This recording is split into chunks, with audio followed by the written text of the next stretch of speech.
Thank you very much, everyone, for joining us today. My name is Jean-Baptiste. I'm the Managing Director of IFA Paris, and today I have the immense pleasure to be speaking with none other than Ginger Puya. Hi, Ginger. Hi, JB. How are you? Hi, everybody. Bonjour, Paris. Hello, New York. Good morning, New York. Absolutely. And I hear that it's actually a special day in the US today because it's called Juneteenth. So it's the celebration of the end of slavery. So I just wanted us to, recognize it before we start our session today for our friends in the US, actually. Thank you. So for those of you that don't know Ginger, but I think there are very few people that don't know Ginger. Ginger is the CEO and founder of Ginger Finds. And I'm really happy to be speaking with you, Ginger, today on this fourth workshops that we had planned on a very exciting theme that is how to build and curate your own network. So before we start the conversation, just a little reminder in terms of what I call our rules of engagement. So every time you want to ask a question, please don't hesitate to raise your hand. You can do it physically, or you can do it through a function that you have at the bottom of your screen where you can click on reactions and you can raise your hand, or you can clap hands as well. Otherwise, if you would like just to share your feedback via the chat function, please don't hesitate to do that because I will be monitoring the chat function as well. And I will ask Ginger your questions as well. One last thing, I'm not Camellia Selmoon because I see that my name appears as Camellia Selmoon. That's my colleague. And unfortunately, my computer did not work anymore, so I had to borrow hers. So,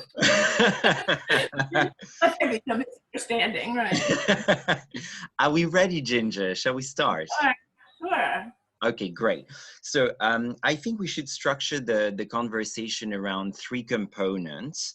The first one would be about the human aspect of the networking, like the people that compose it, basically. So how do you reach out to them? The second component of the conversation should be about the process, the different techniques, the platforms that exist in order to constitute your network. And then in the last part of the conversation, it would be great if we project ourselves in the future and we think, okay, how do I keep on expanding my network, nurturing it, and making sure that my contacts grow at the same time as I grow as well. Are you okay with that? Perfect. Sure. So I just like to say that, as far as my business world, there's two things I treasure. One is my team, and the other is my network. I truly treasure it, and I cherish it and grow it carefully. And my advice, this is just one girl's advice, is to grow your network carefully. And I'll tell you how I started.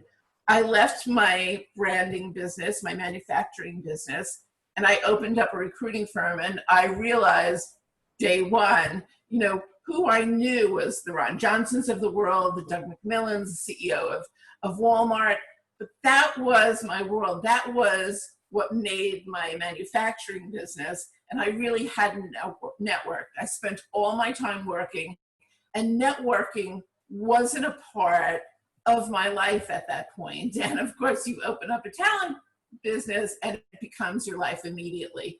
So my mission, I said to myself, I will never, ever be in this position again where I am not well networked. And I'm going to do something about it every single day from now on. So I would have to say, for the next 3 years, I spent 2 hours, probably 5 nights a week, networking. And I'll explain how I did it. But the first network experience I had, because all our experiences will be different depending on who we are and how we feel and how shy we are or how outgoing we are. I took a client to breakfast and he was going wild because Fern, for those of you who don't know, started New York Fashion Week. She was at one point the most photographed person in New York. She's written a book. She does speeches at 92nd Street Y. She's amazing. And he knew her, and he said, oh my gosh, Fern, Fern, Fern. So I said to myself, I need to know Fern Malice. So I leave, I go. She was working for IMG at the time. I contact her assistant, and I invite her to breakfast. And lo and behold, she says yes. So that was easy, right? So I have breakfast with her. And I'm having breakfast, and we're halfway through, and I thought to myself, I'm going to shoot myself if I ever do this again, because I couldn't find common ground. I didn't have enough that I felt. I didn't bring enough to the table for her. I mean, she was, you know, a big shot, and I was a no shot. And so halfway through, I'm thinking, never again. And then all of a sudden, I remembered that she did a lot of work in India. And I did work as a co-creative director of Dubai Fashion Week. And I brought that up, and all of a sudden we knew everybody, the world changed. And since then, Fern and I have had probably breakfast once every 2 months, and that was 10 years ago. And she's a really, really good friend. She has Thanksgiving with my family occasionally, and she's amazing. And that's how that started. I will say, I cherish that relationship. I mean, Fern knows everybody. And if I've met people through Fern, it's by osmosis. It's not by asking, because I'm not that person that takes and takes and takes. And I think that's important. I think that's really important. I mean, the second thing, so I think one way to do it is outreach, blinds outreach like I did. I think the thing there is you have to make sure that you bring something important to the table, that you can be enticing for the person you're meeting, because people don't have time. And, you know, a lot of people have so many people reaching out to them. So you have to be, there's a certain etiquette, and you have to be specific. Like, I would never reach out to Anna Wintour because I don't know what I could do for her. And, you know, on the flip side, you know, I know the people I know. So there are some people I would just be more careful with than others. I will say most people are very happy to meet you. If you express an interest in them, they will meet with you.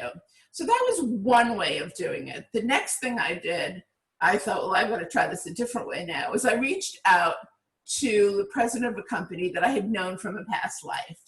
And it was Claire Watts, and she was president of QVC. And I said, Claire, I'm opening up a talent firm, I'm doing recruitment. And she said, you're hired. And on the phone that day, she said, I need a head of media. Well, Claire knew I was a merchant, a creative. I didn't really know anything about media, but I thought, before I get nervous, I better do something. So I sat at my desk, and I did the only thing I knew how to do. I called ABC News, and I said, may I please have your head of media? And lo and behold, he got on, and I met him, and he wanted a job at QVC. And before they could make the offer, which they were going to do, he got a job running another network. From there, this is how circuitous things are. From there, he gets the other job. He calls me, he said, we want to give you spots on TV. So I did trend segments on TV. It was not my thing. I am not camera ready. I'm not intellectually honest enough to know that. And I didn't want to continue there, but it got me entrenched with that whole media world.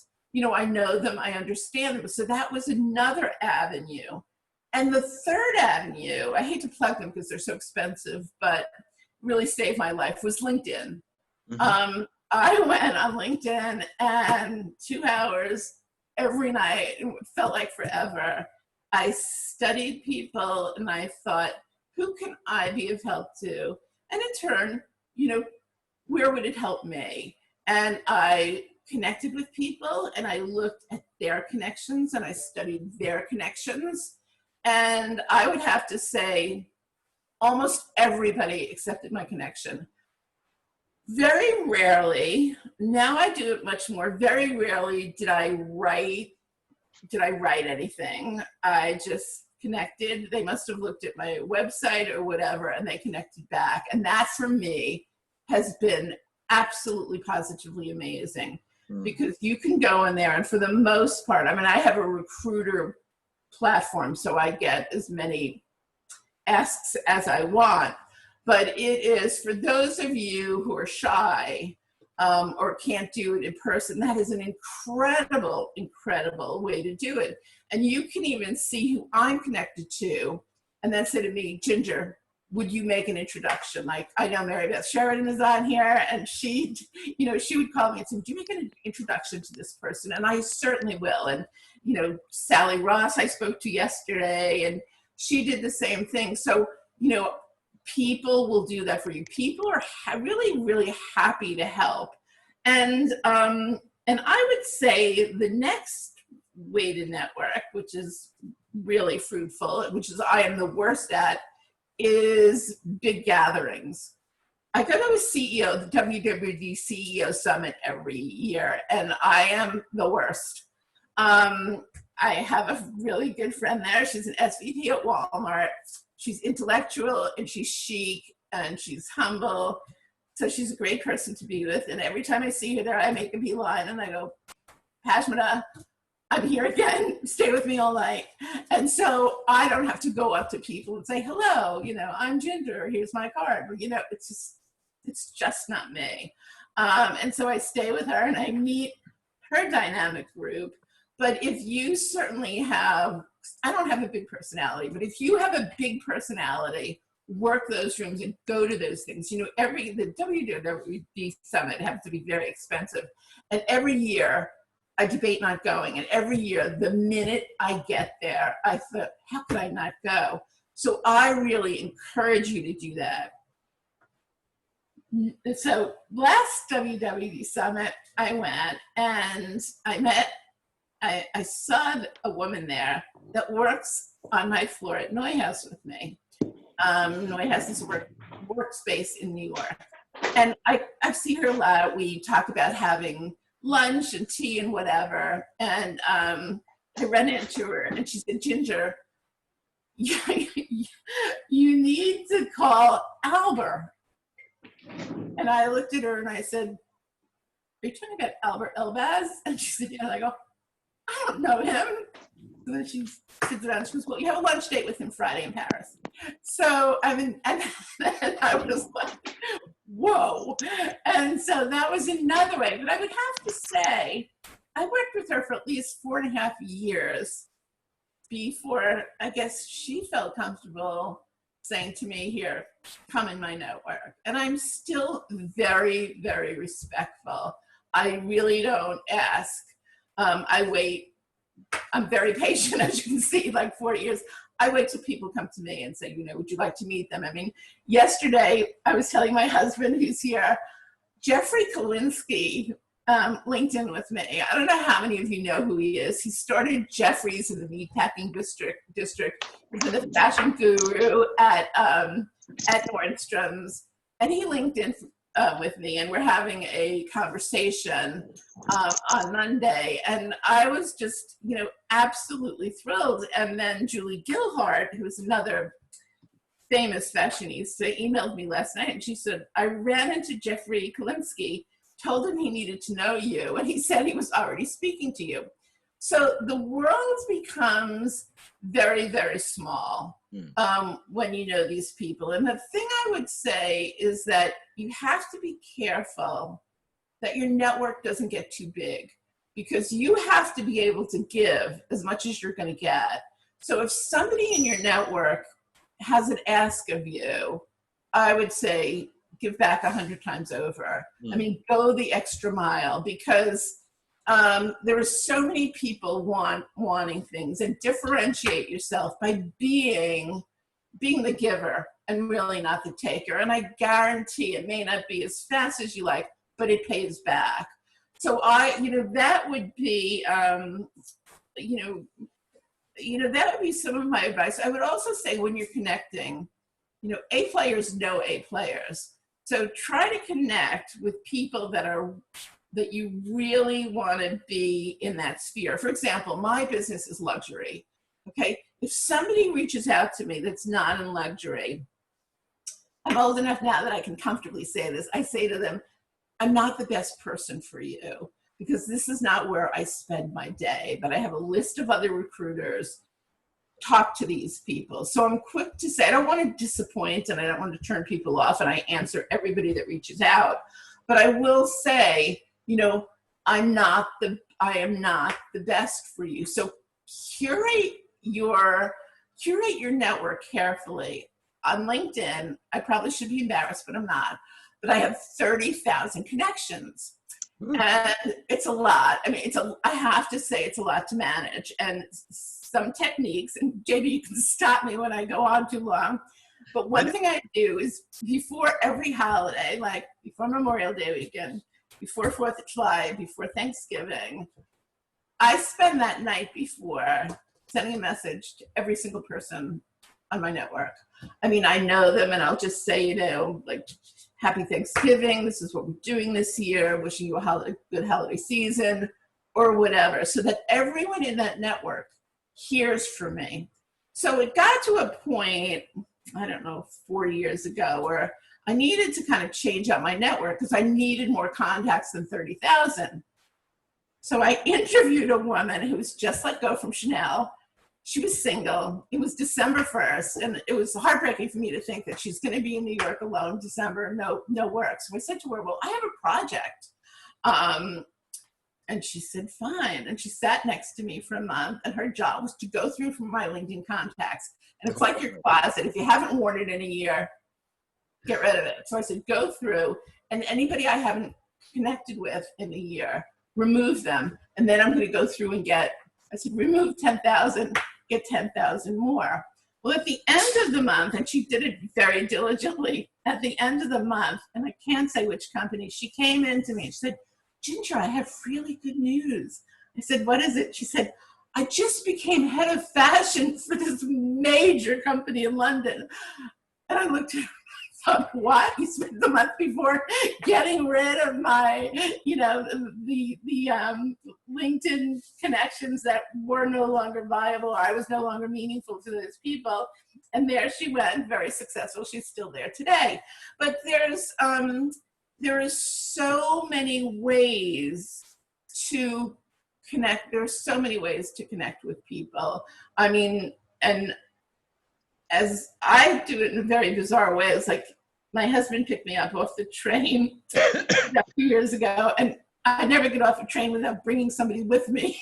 And there was a woman, and she was getting off where the Eileen Fisher studio was, and she was going to an Eileen Fisher yoga class.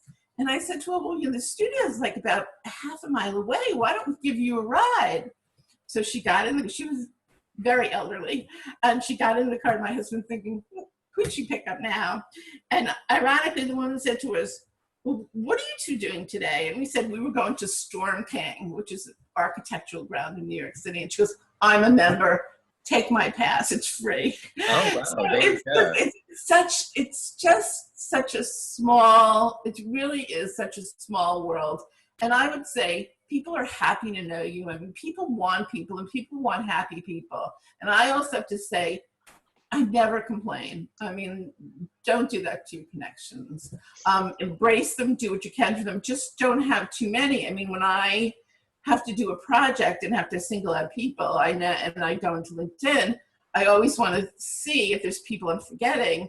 And yesterday, I wanted to make sure I contacted as many friends in Paris as I could. So I had to go through 30,000 of my connections, which is a chore nobody wants to do. Last night, Wayne said to me, do you have more work to do? I said, I could work all night. But I would say cherish your connections, use them carefully, and be prepared to give.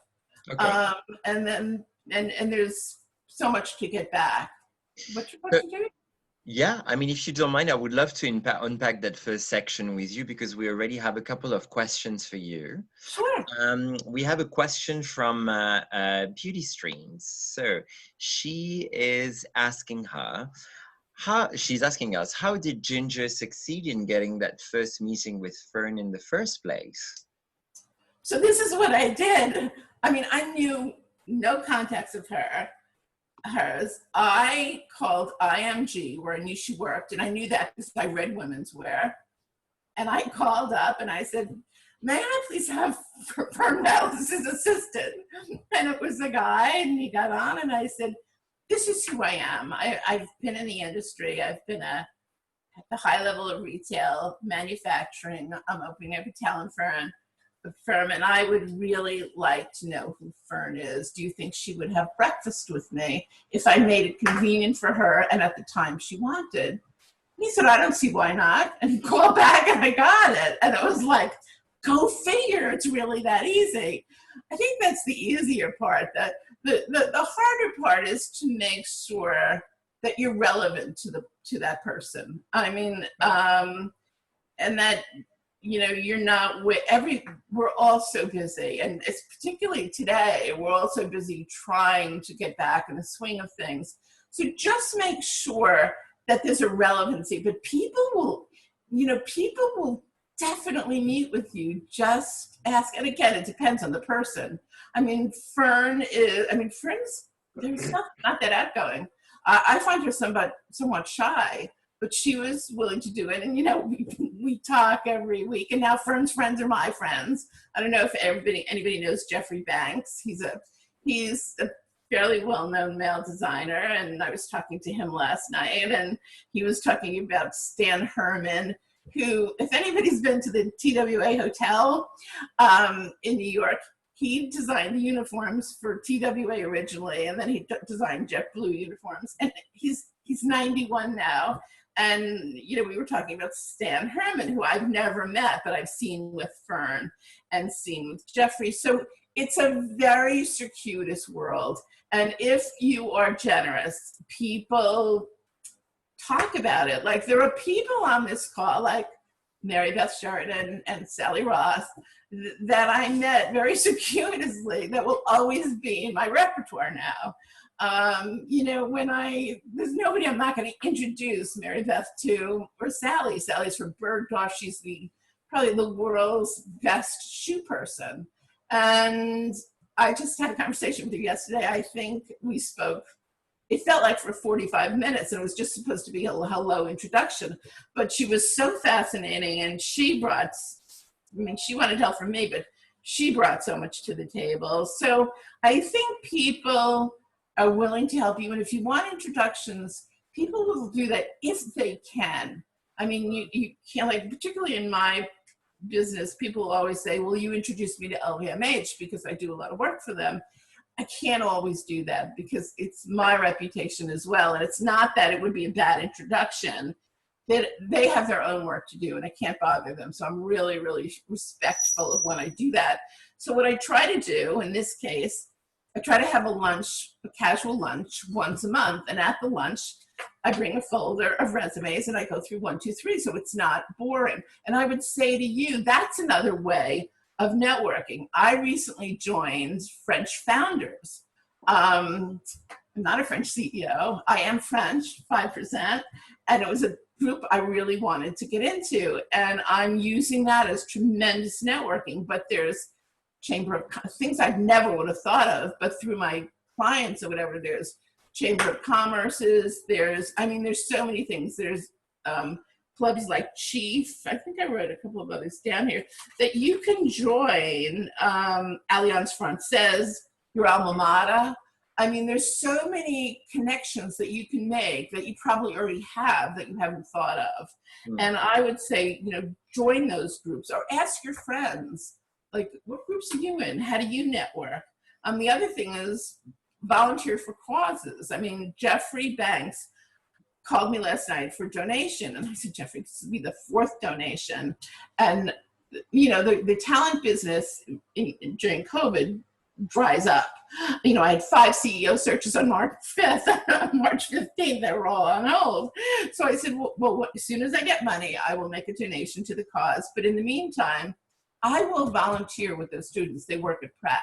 You know, I will happily volunteer. So, you know, I would say, you know, volunteering is another way to do it. The other thing is social media. I mean, post on LinkedIn, and please make sure what you post is meaningful and will get the attention of anybody whose attention you want to get. I mean, you know, in my case, it's CEOs, it's heads of business, but think about it, read a lot. I mean, one of the things that I do, which I learned from a corporate, I did strategic planning early in my career, and my corporation had a corporate library, and every day she went through every single paper.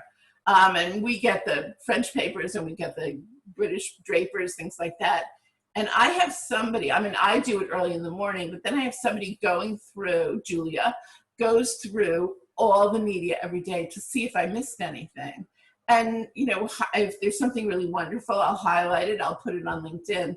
And you would be really surprised how many people, just by seeing your name related to something relevant to them, think they know you. I mean, now I've been posting for like 12 years on LinkedIn. So a lot of people say, oh, you know, I know her. I think, I don't really know if I know them or not, but I think it's just name recognition. And after a while, they get a sense of who you are. So what you post is really critical. It's your branding. So make sure what you put is not old or redundant, because that's the worst. When somebody posts something that I already know, I go like, oh, why bother? It's yesterday's news.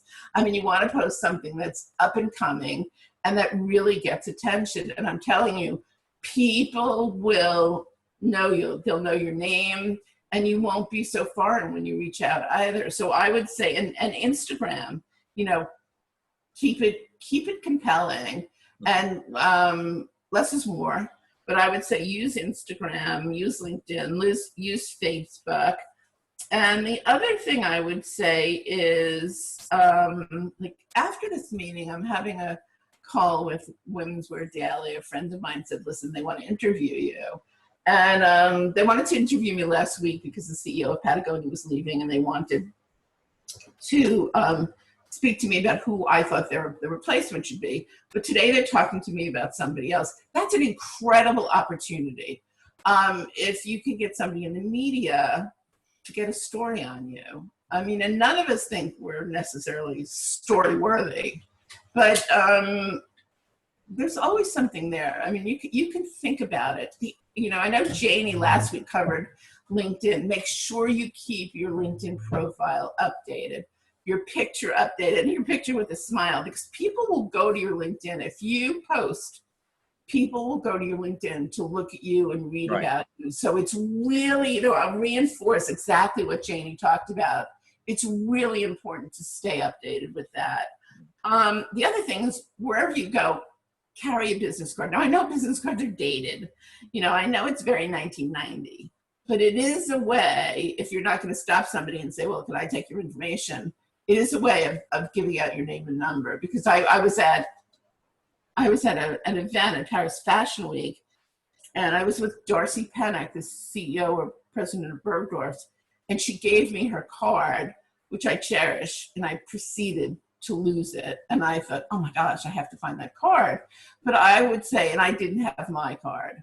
So I would say to you, bring a card, you know, or something with your name on it, whatever it is, and hand that out. And another thing I did a couple of years ago, I was working with a young girl, and she was trying to get into 20 under 20. And I told her, I said, okay, she wanted to write to them. I said, do something better. Take a picture. She did a pop-up shop. I said, take a picture of the shop. Take a picture of you in front of the shop. Put it on a postcard. I mean, have it made into a postcard and send it to them. Next thing you know, she got in 20 under 20. So I think there's creative ways of saying who you are. This is me. I'm not just like everybody else. You need to know me. I mean, that was an example where she got it. And so I think that always, you know, I think doing something different always helps. And then JP, as far as continuing your network, I mean, I think that's really important, because we always have to stay fresh. I mean, people are always important no matter what they do, and at any time, at any point in history, people are important. But it's also important that we reach out and develop that network. You know, I now work with FIT on their board placements. I mean, that's giving me a whole different network. And I think that for each of us, we have to look at different opportunities, even if it's working with a school or volunteering at a school where you're going to meet the next generation. I mean, my team knows every year I have at least 2 French interns. I think French interns, not excluding you, Julia, work harder than American interns. So I insist on having French interns. And I've done this for at least 12 years. And in some years I had 6 and 7. And now I have this whole cadre of successful French executives in their early 30s in Paris. And it's really amazing. And Leah or Canal, I'm not sure if you're watching, but it's sacred to me.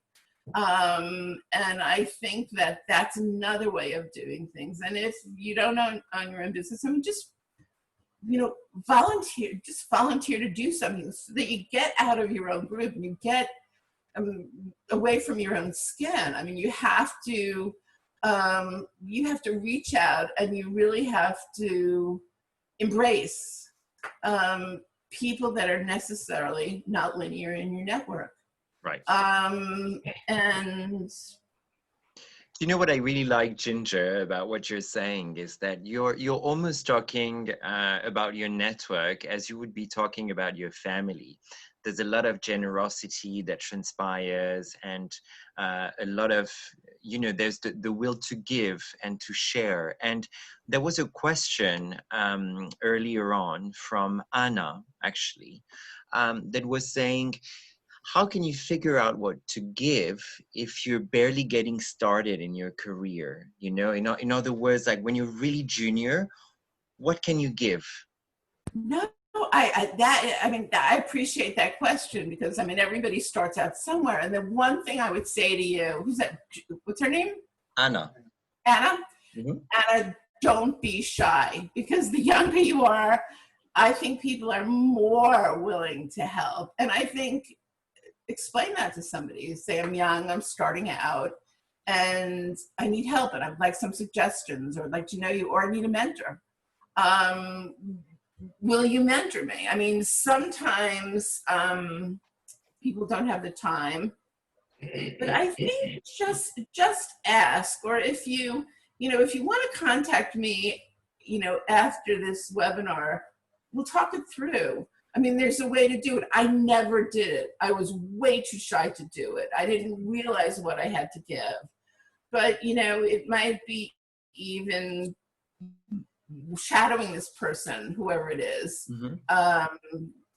for 2 hours a week, or whatever it is. Or maybe they'll invite you. Like, the other thing I do is and this is costly, but it doesn't have to be. I have networking lunches and networking dinners. And I invite, like, I can think of one I invited 15 women and 1 guy, and none of them knew each other. And it was incredible. And I remember I invited this woman because I knew her husband, and her name was Sandra Campos. And I just met her when she came to my luncheon.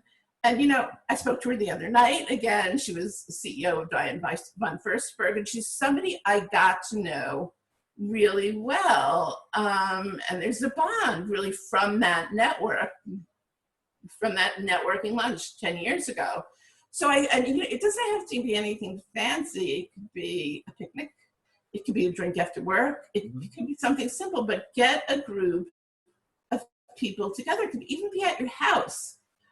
When I started my business, I thought I need to have, and I highly recommend this, even though most people are going to roll their eyes and say, oh, she's nuts. I hired my own personal board of directors. So I reached out to the 10 of the smartest people I knew in the world. And I think Harriet Balkind is on here today. She's a major player in the branding world. She was on it. The head writer for the Wall Street Journal was on it. I mean, it was the woman who was the first deputy of service for New York City was on the board. So they all came from these different places with a different point of view. And I remember Diane was her name. I can't hear her last name. She was a lawyer by trade. And she came to the meeting and she said, you know, I really don't know if I can offer anything. And, you know, at the end of the meeting, every time she spoke, everybody stopped and listened. So you can get you can get a group of people together and say, listen, would you be on my personal board? I mean, what I did for these people, I put them up in a weekend in New York, but it doesn't have to be that. It can be a dinner. It can be something simple and special, and get them together and just brainstorm. Ask them what they would do if they were you. And plenty of people are happy to share their story. Plenty of people have great stories. So don't be shy about that. And call me if you want more recommendations. I'm happy to speak to you. You know, I just wanted to get back on what you were saying, like, you know, when you were a junior, okay, just ask for someone to be your mentor, for example. And since you've had interns, I wanted to ask you a question because, you know, obviously I have students, I have graduates, I have some of them that have gone to integrate like huge incubators as well. And I was very shocked to learn that in their incubation program, they had workshops about how to make a phone call. How do you do a cold call when you're doing like sales, for example, you're trying to sell your concept, right? Would you say that perhaps the new generation has a little bit more difficulties to connect on a human level, on a social level than us? I don't. I think they're better. Yeah. I think they're more social than we are. I think that today's youth has more confidence and has more spirit than certainly my generation, or I even think yours. I think that there's so much spirit. They are so social. They're so used to giving. I mean, look at all the selfies. I mean, they're used to sharing themselves. So that I don't know. If you're talking about like how to make a phone call, I mean, I asked my assistant Eva yesterday, and I debated asking her because I thought it wasn't the easiest thing. I said, call Patagonia and ask, and call their internal affairs or whatever it is. I said, find out who has the search for the CEO's replacement. And I thought, I'm not going to tell her how to do this. I'm going to just let her do it. And then I said, and call, French founders asked me if I had contacts at the American Chamber of Commerce in Paris. And a good friend of mine says he gets a lot of traction and leads from the Italian Chamber of Commerce in New York. So I thought, this is interesting. So I told her, call the French Chamber of Commerce and ask them how I get involved. And, you know, she just got out of, she's Southern, she just got out of school. And I let her just go with it because I think that these kids are they're really, really smart, really smart. I mean, the intern I had in New York last year, Canal, I mean, I'm lucky I have a lot of contacts. She's working at BA and SH, at Dash in Paris now. I mean, they're all working at great positions, and I didn't really have to teach them how to do it. They knew it. They're just inherently, I think, more spontaneous, and not everybody is. So if people aren't, I mean, but that's just my take on it. I mean, I believe in them. I think that this up and coming generation, there's nothing that can stop them. I think they're really amazing, and they have access to so much intelligence. Like, you know, when I was growing up, when I was in high school and college, we didn't have computers. I mean, so it's like, oh my gosh. So I don't know. I just don't look at it like that. I think, like, you know, it's like cash is king, youth is it. I just have so much. I mean, I respect experience, but I also respect the fresh ideas of youth. My husband, who's a scientist, always says to me, every great invention is made by somebody in their early 20s. He said, look at the Beatles and their songs. Look at Billy Joel and his songs, all when they're in their 20s. So I don't look at it like they really have to be trained. Now, they can glean a lot because they work side by side with me, or my team, or Janie, or Jameis, or Evie. But and so there, and we share a lot. I mean, in our company, it's all there to see. I mean, I wear everything on my sleeve. Nothing is a secret. So it's there, and they can learn from that. But I think I don't agree. Good. So you tell me, you're a kid. I'm sorry? I said, you tell me. I think you're a kid. I wish, not that much anymore, but well, I'm ambivalent on the issue, actually. On the one hand, I agree with you. I think there's a huge potential, and they are much smarter than at least what I used to be, what my generation used to be. That's right. And JB, I have to tell you, I spoke at your class in Paris, remember? Yeah. So many students got back to me. Some of them asked me for lunch. One of them works at, not Galleries Lafayette, what's the other one? Printemps. She works in the fragrance department. She got me to go there. I spent $1 gazillion on all these expensive fragrances. And I thought, there's nothing shy about this girl. She recently got back to me again. So, I don't know that in my generation, I would have reached out kind of that aggressively, but this girl was going to make sure that she got to me, and she certainly did. And there were a lot of them. Another girl, you probably remember her, she works for Chanel.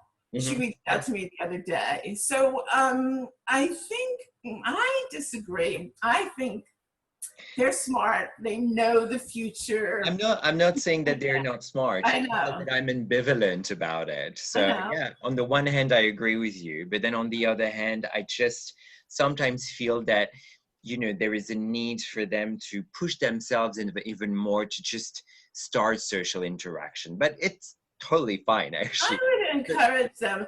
I mean, that could be. I mean, I have a 23-year-old daughter, and I can't get her to socially interact any which way. But her father isn't social either, so maybe the DNA. That's exactly what I meant. Like if I said, Caitlin, go talk to him, and she's like, he doesn't know me. Why would I do that? And exactly. so there's that. And I have to say, I've worked quite hard on it with not a lot of success. And I think it's a matter of maturity, and people grow into it at a certain rate, and everybody's different. You have to respect those differences. Now we've been talking about people that have more of a junior profile, but there was an interesting question from Kendra here. What is the best way to find an advocate versus a mentor if you are mid-career? Is this Kendra Seal? Is that who this is? What's your last name? Yes. Yes. Hi, Kendra. It's a great question. What I do is I watch people and I assess them, and then I decide who I think has both the time and the inclination to help me. And maybe you have to ask 3 people before you get somebody, but I think, and that's the other thing I would say to everybody, you need a mentor. Without a mentor, it's practically impossible. When I look at the jobs in my career where I had a mentor, life was so much easier. And when you don't have a mentor, it is very, very, very hard. So I would say, be on the lookout, and don't be afraid to ask. If somebody says no, they say no. I mean, you're no worse off. But people can only be humbled and flattered by that. But I would, to your point, Kendra, just think of people, and it's got to be people that you're comfortable with, that you're comfortable sharing your experiences with. And sometimes it's like, my husband is a professor at Stevens Institute for Technology, and kids will go to him, and he's more than happy to help people. So I would say, look at your world, see who can be, see who, and Kendra, we can talk about it, see who you think can be valuable to you personally and professionally, and just ask them. Got it. Thank you. Easier said than done, but Yeah. But I think you have to start somewhere. And, right. that's what I was saying earlier on. You need to push yourself. You need to, get out of your comfort zone. Absolutely. Um, we had another question from Victoria here. How do you make the switch into luxury? So here I'm assuming that, probably Victoria is working in a different industry segment and she would like to get into luxury. So what do you have to know? Who do you have to know? Victoria, a great history. I started my career and was deep into my career with Walmart, Target, Kmart, and now the kind of defunct JCPenney's. I went into recruiting and it was a step up a bit. I was very lucky that Victoria's Secret recommended me to Urban Outfitters, and I did the high-level recruiting for Urban Outfitters for 6 years. So I stepped it up away from the mass a bit. Well, after 6 years, my mentor left, and they had a new head of talent, and he wanted everybody internal, so they didn't renew my annual contract. So after I cried for 2 weeks, I said to myself, what is it that I really want to do? I really need to decide, what is it I want? And lo and behold, I walked into my office one morning, truth be told, and there was a note from LVMH in Paris saying that they had heard about me and they wanted to come and meet me. And the rest was history. And that was it. Obviously I prepared for these meetings like nobody's business, but that was somewhat luck and somewhat an accumulation of the results of my work. So I would say, depending, and again, you can call me, I would say depending on what field you're in, it is possible to do. It's not easy. Most, a Chanel or a Kering or LVMH is going to, a Tiffany's, most of the time gravitate to people that have life experience. But never say never. When I was hired for Urban Outfitters, I was hired before I went down there and met the CEO, who was Glenn Sank, who was a phenomenal guy at the time. And I went down there and I got there and I remember calling my husband and I said, I'm 3 times as old as anybody in this company. And everybody they hired, I swear, was under 30, and they hired me. And I was there for 6 years. So I think that anything is possible, and you just have to say to yourself, anything is possible. I would also say when you go on an interview for a luxury brand, go to Rent the Runway, go somewhere, but be dressed in luxury. I think that, make sure your LinkedIn profile speaks to, the jobs may not speak to it, but maybe your hobbies or maybe your backsplash in back of your profile is something elegant and would speak to luxury. So I think there are ways to do it, and I can obviously think of more if we speak one-on-one. And do your homework as well. You do. Read everything. Do your homework. If you don't do your homework, not good. We never stop being a student. Doesn't matter the level. That's true. That's true. What else? Any other questions? Yes, there's a very interesting question on the future here, because I think we touched upon the 3 components in the conversation as I announced it, but there's a question about coronavirus. And actually there was also a question about it earlier on in the chat, but I'm going to merge the 2. Do you think networking and making connections will change at all post-COVID-19? We are getting into an uncertain economy, so what's going to be the this is just one person's opinion. No, I think people basically, except my husband, people love people, and I think people want to socialize, and I think people miss that. And I think people are very willing to do that. The connections are different. You're not going to be it's not going to be until we get a vaccine. It's not going to be out socializing. But I think everybody wants to socialize. I mean, my husband and I wonder how my 23-year-old daughter in New York is faring, not being able to socialize.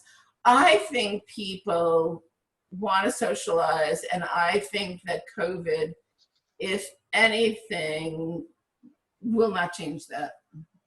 Just my sense. That's just me.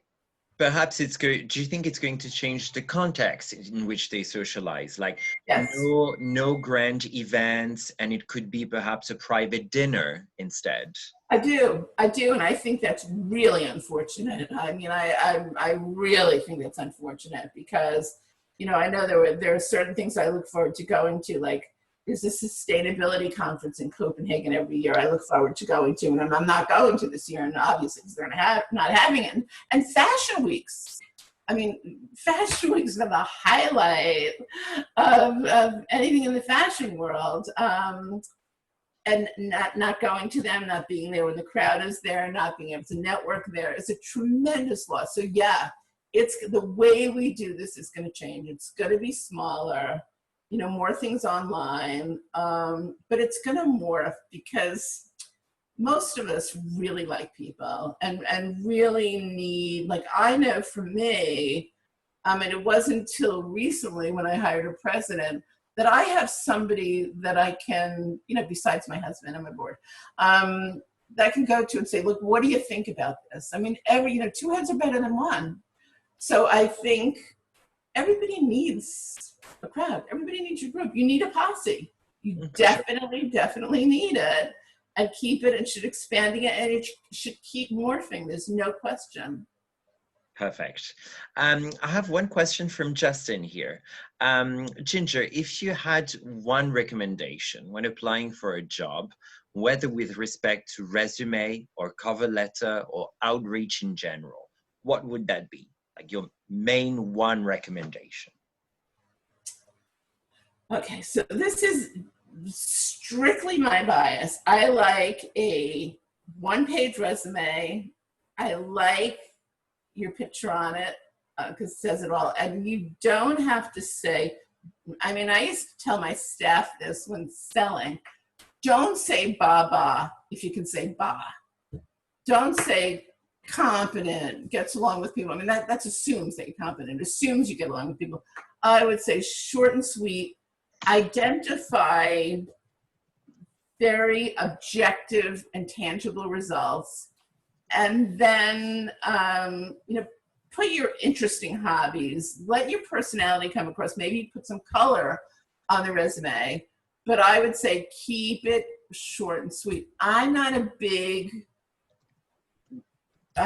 cover letter person, and I'm not a big fan of multi-page resumes. I think people don't have time to read them, and I think, you know, the resume, your background, your education, you know, what you do for fun, plus your job speaks for itself. And if you're fortunate enough to get an interview, then it's all you. You're on your own. You know, it's yours to really get and break. Short and sweet, then. Yes. Always. In my opinion. Got it. Okay, perfect. While I'm reading other questions, I just wanted to touch upon the process and the technical aspect of the network. So you mentioned LinkedIn, you mentioned Instagram as well, but very often we forget alma mater. Oh, and it's crucial. Mm-hmm. I mean, my daughter works for a Spanish graduate school. It's called IE. Mm-hmm. And I actually went to them. This is what networker I am. I actually went to them. Didn't make my daughter very happy. They're amazing. And I said, do you have any IE graduates that are now at LVMH or Curate? Because I'd love to meet them. And they did. I mean, the CEO of Laura Piano in New York went to IE. So I think going back to your, you know, whether it's yours or whether going back to your child's, shamefully me, alma mater is absolutely, positively important. I think it's totally I mean, and those are and connecting. I mean, my high school is really amazing. I didn't really like my high school, but they're really amazing in that they all still keep in touch. I mean, there's a Facebook page and they all still keep in touch. And this is a lot of years. And so I'm reading it and I'm laughing. I'm thinking it's amazing because they're all very, very connected.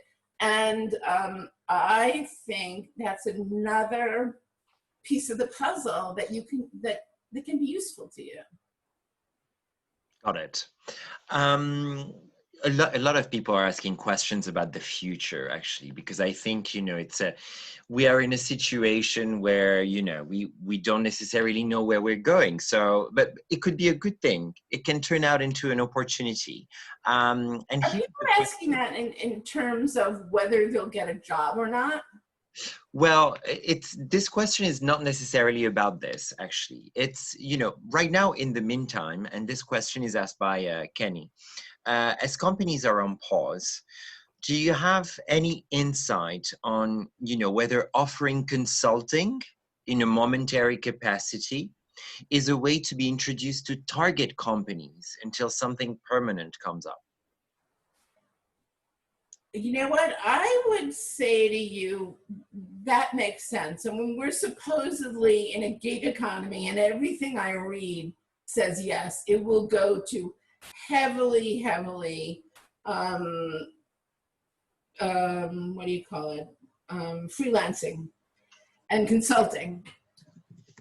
I personally, and this is personal, and I have a good friend. She owns a company called Second Shift, and she fills positions just in freelance and consulting. So you can look it up. It's unfortunately it's only female, but and I had another friend who wanted to partner with me and open up a gig or a consulting recruiting firm.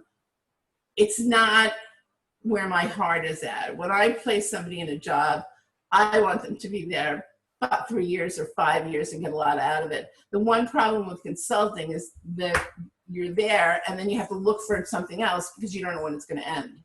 Mm-hmm.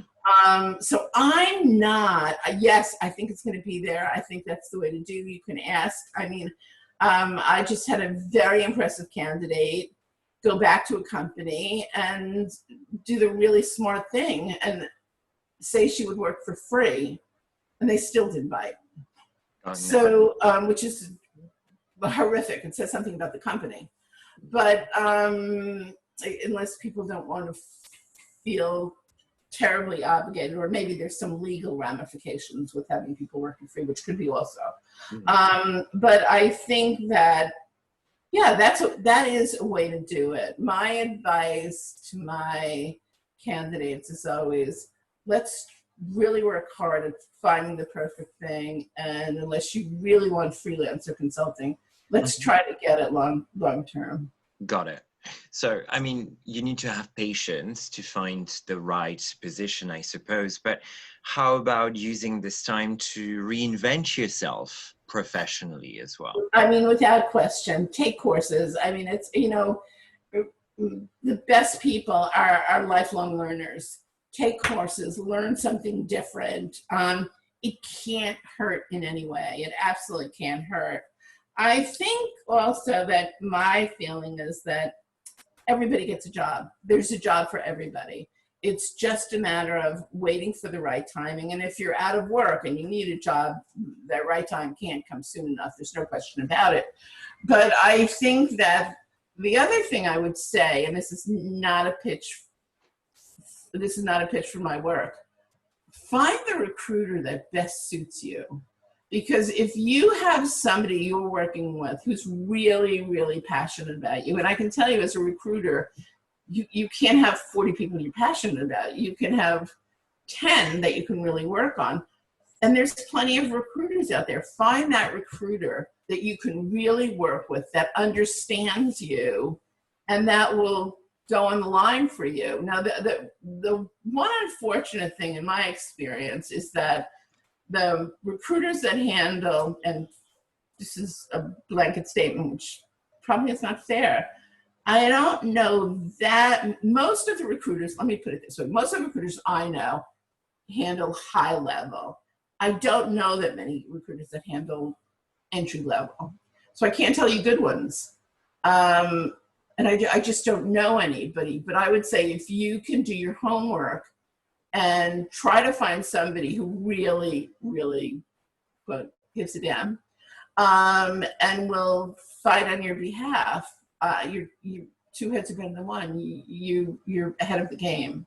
You know, and I know when I have a candidate, and people out there who are my candidates will tell you there's nothing I won't do for them. Like, I will reach out to companies, even though I don't know they have a job. I will network at events for them. I mean, there's nothing I won't do. It's not guaranteed by any means, but it's just somebody else helping you. And so, I'm sorry, what was your, how do you do that? What was your question again, JB? I'm sorry. I got off target. No, actually, no. You managed. You answered the question. Of course. You know, I just feel for anybody looking for a job, because it is hard today, and it is slow. But I encourage everybody. There is that right job for everybody. There's plenty of jobs out there. They've got to open up. Companies are reformulating, but things are going to change, but they're going to, as much as things change, things often stay the same. So, you know, the people might change, the structure may change a bit, but there are jobs, and there's a job for everybody out there, you know, and so just find those connectors, look for those connectors, and try to hook up with them. That's a very positive message. So we are 3 minutes over time, but I have 2 additional questions that I would like to ask you. Well, there's one that is not really a question, it's a remark from Tanya. I love your insight and advice. It really is important to have a network and continue to nurture it. One thing I'm doing during this unfortunate time, I'm paying it forward and donating my time in hopes this will pay for itself afterwards. Do you have any thoughts on it? I mean, this seems to... Tanya, absolutely, positively the right thing to do. And, you know, I've never had I can't think of an instance, maybe I don't dwell on it, where it hasn't paid forward. It's always somehow paid forward. And I think that's what each of us has to do, is just do something to pay it forward, and you'll see what comes out of it. Absolutely.